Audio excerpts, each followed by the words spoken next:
I'm going to share with you 5 key principles that I think are really going to help you when drawing landscapes.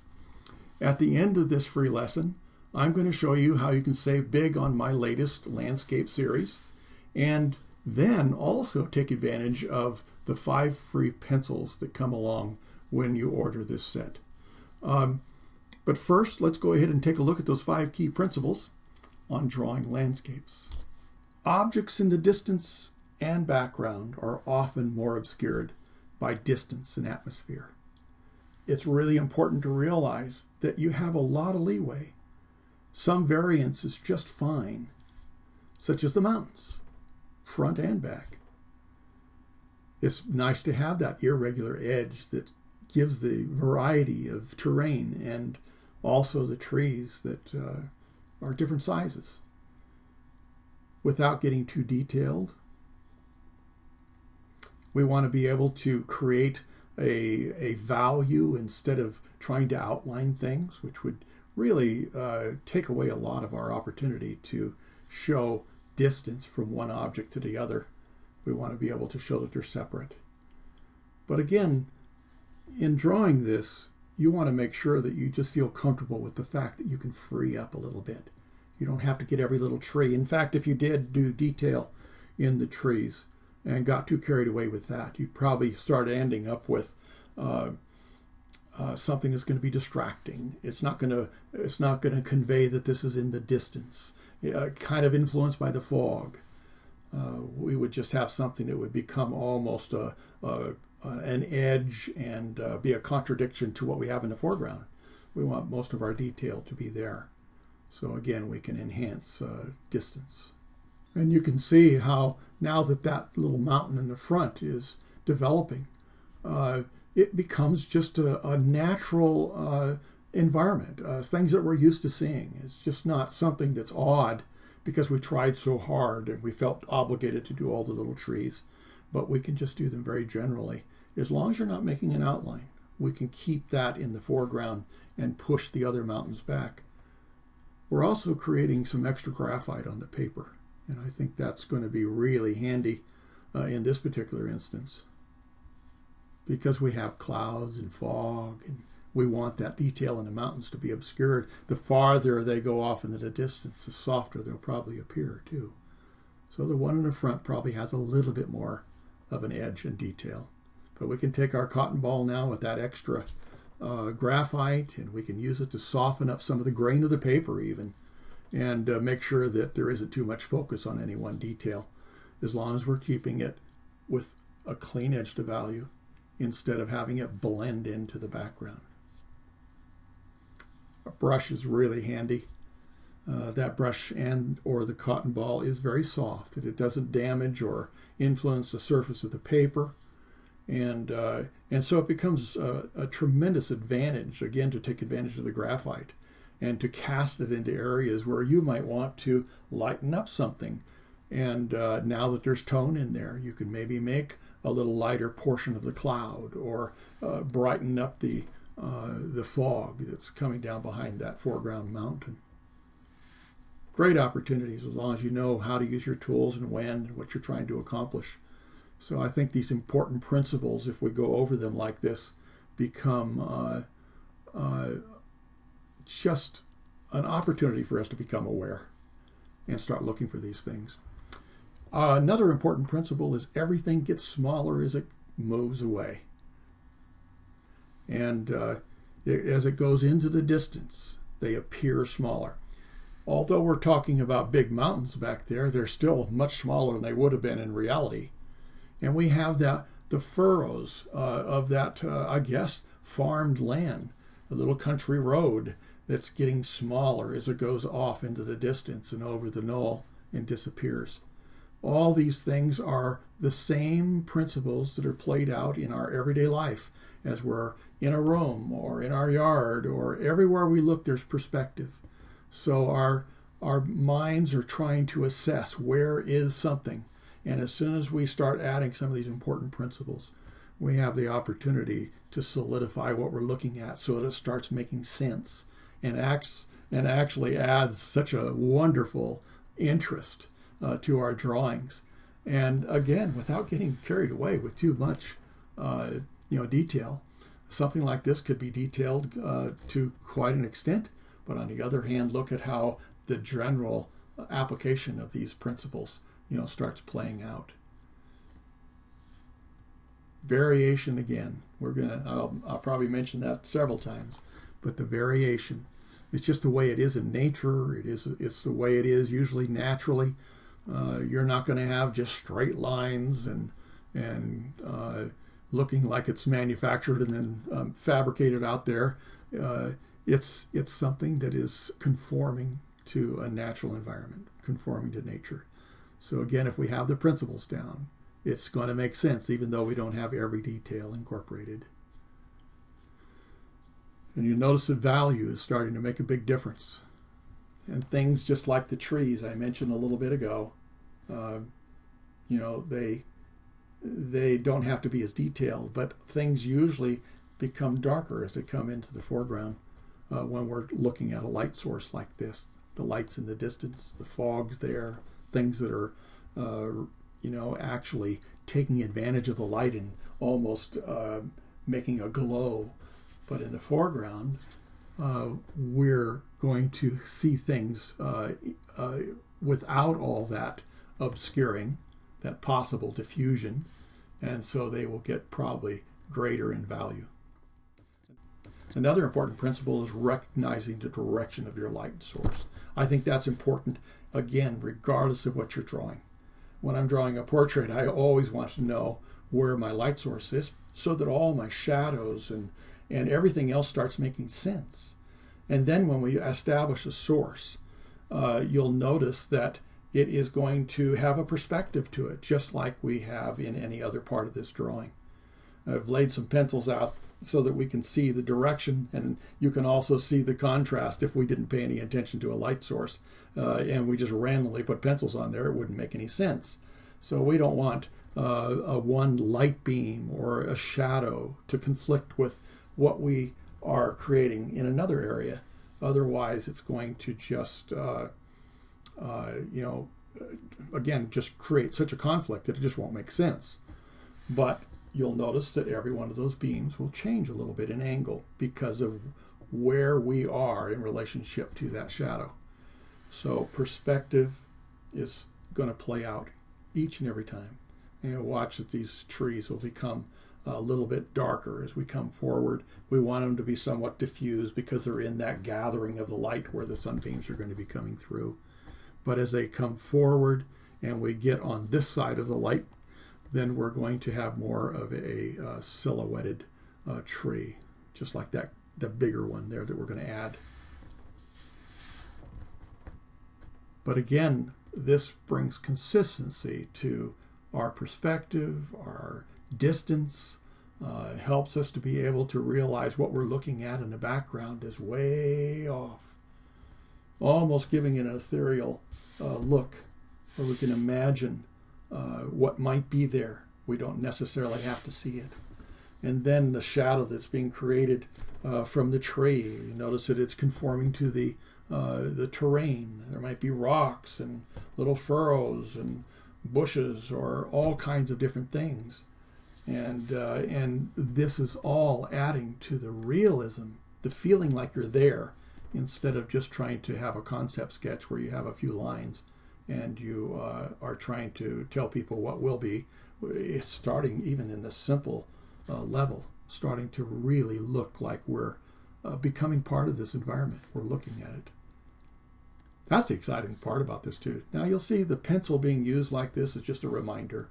Whenever you're questioning how intense a shadow should be, do that little pencil trick by placing the point of the pencil onto paper and watching how intense and the value is increasing as it's closer to where it's making contact with the paper. And as it comes away and the pencil is lifted up, and you can even see it as I'm handling it there, you can see the shadow getting lighter and lighter and wider. And that's exactly what's going to happen with the shadows as they're coming towards us. Even though they're at an angle, they're still going to become a little lighter and wider, just like the road is as it goes off in the distance. Sometimes it's hard to think about that because we're working with a different value. But the light beams and the shadows will still have the same principles applied. And we're working on that foreground tree, and it's so much darker because it is blocking our light more effectively. It's wider, it's bigger, and being closer, it's like putting your hand in front of your face. You are blocking a lot of what you're going to be able to see with your eyes. And when it's off in the distance, like the smaller trees, well, they're going to give us the opportunity to see more and more light coming through, both because they're smaller and then because they're off in the distance. Another important principle is light and dark. That contrast can be used to create depth and dimension. Very important to have a good sense of the values you have at your disposal. The better you can manage your values, the more you're going to be able to do with any subject. I'm using a dry eraser pad.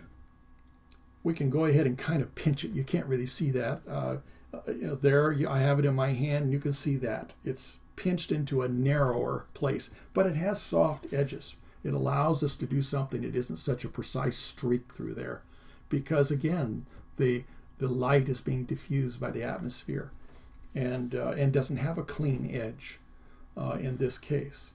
And then we want to be able to have perspective. I wish I had maybe put a little more perspective in mine and had that source as from the spoke of a wheel, a little more.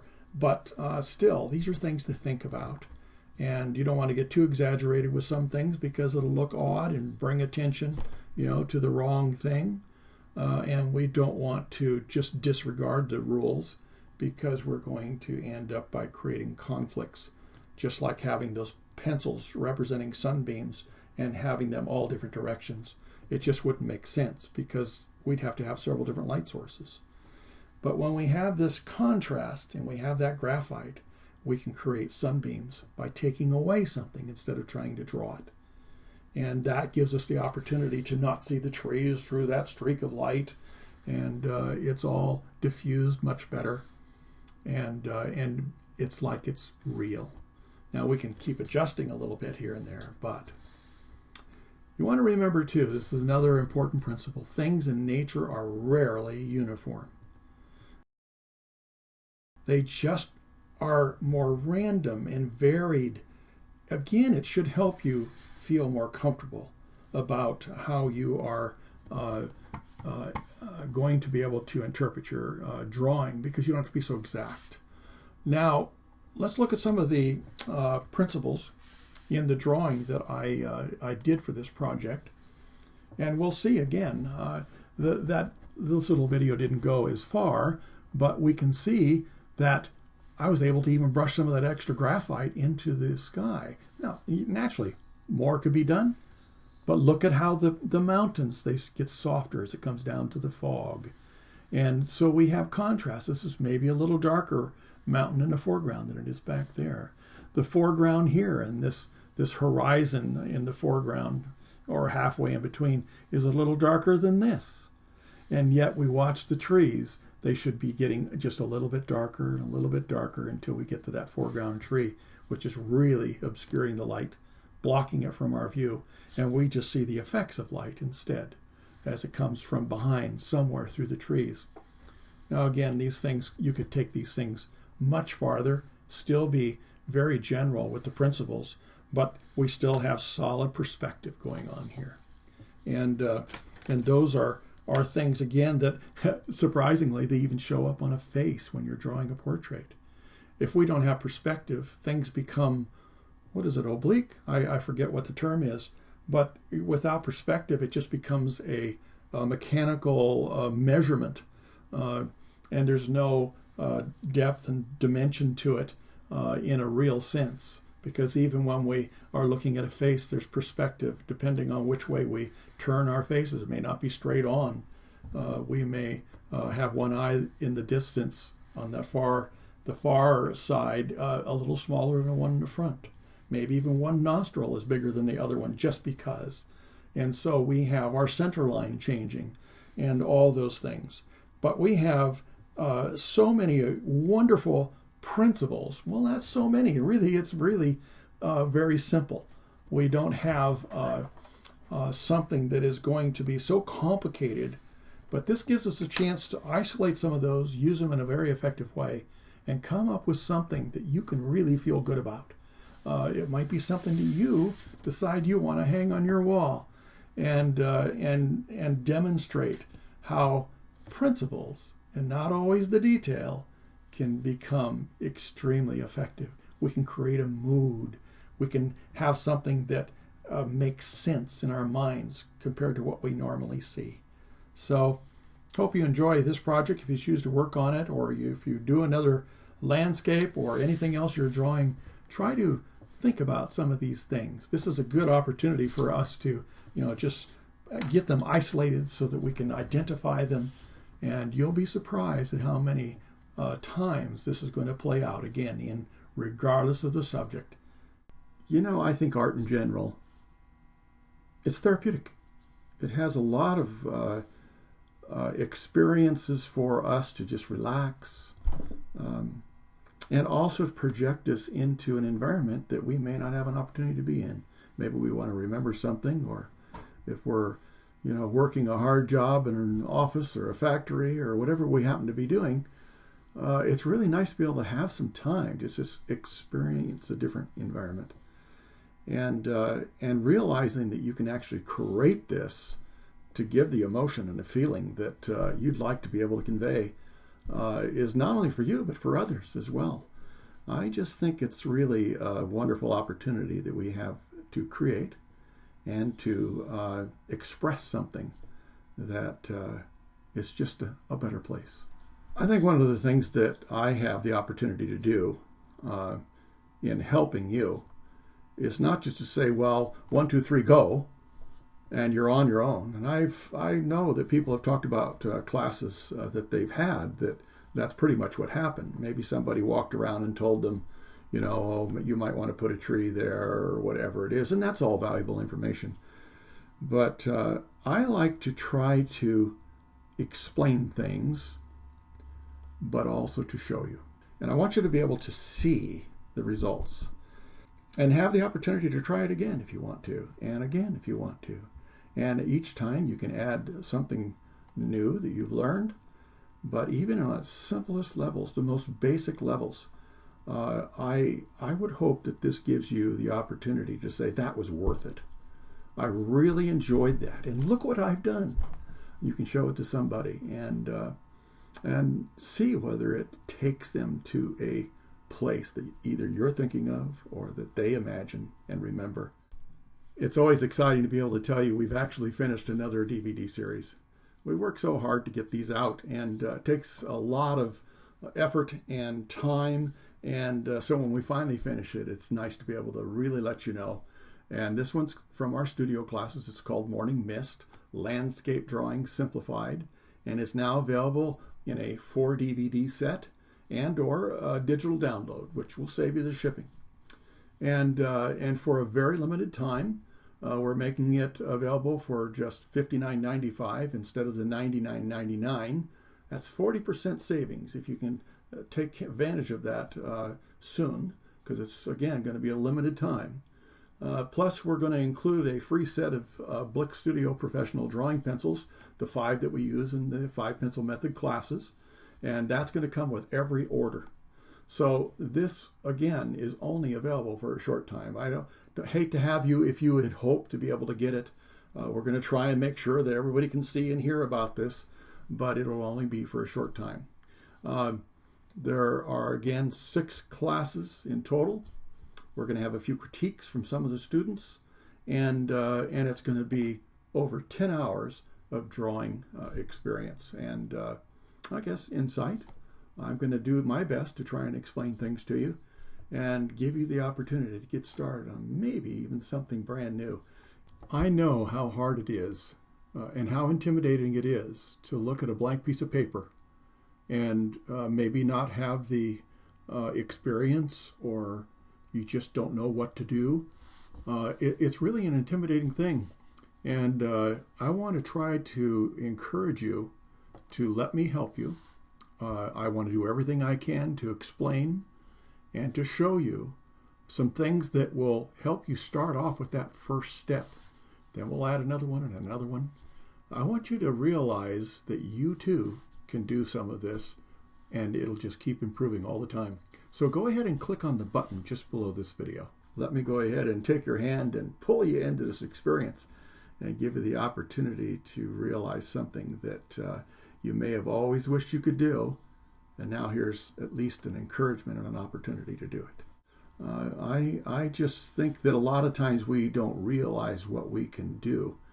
And as you keep going, you find out, oh, I do have a knack for this, or I think this is within my scope of possibilities. And so I just think it's exciting to take that step. And if I can help you take that step, that's what I like to do. There's very few of us that have all the money we want.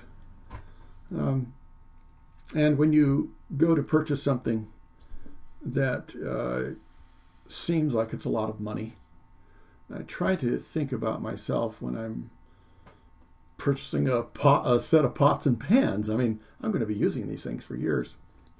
One of the nice things about having a set of classes like this is that you get to come back anytime you want to and repeat the experience. Catch those things you might not have fully remembered, or it's just like taking a trip. You take it more than once, you see things you didn't see the first time, and it just goes the same way. It makes it a pretty economical cost.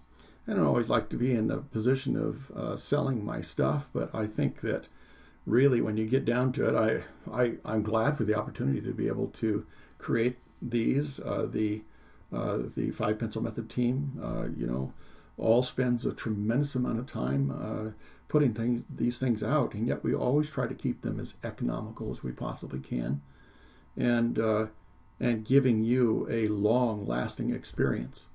Not just a flash in the pan like a vacation. That's worth something, but not just like a vacation where you have to come back home and the money's spent and there you are. This, again, you just continue to experience as many times as you want to, and it just keeps making you into a better and better artist yourself. Even if it's not your profession, you can still have the opportunity to continue to improve or to reinforce what you thought and heard, or just have the experience over and over again. So I think if you really look at it, the cost per experience is really quite a bit less.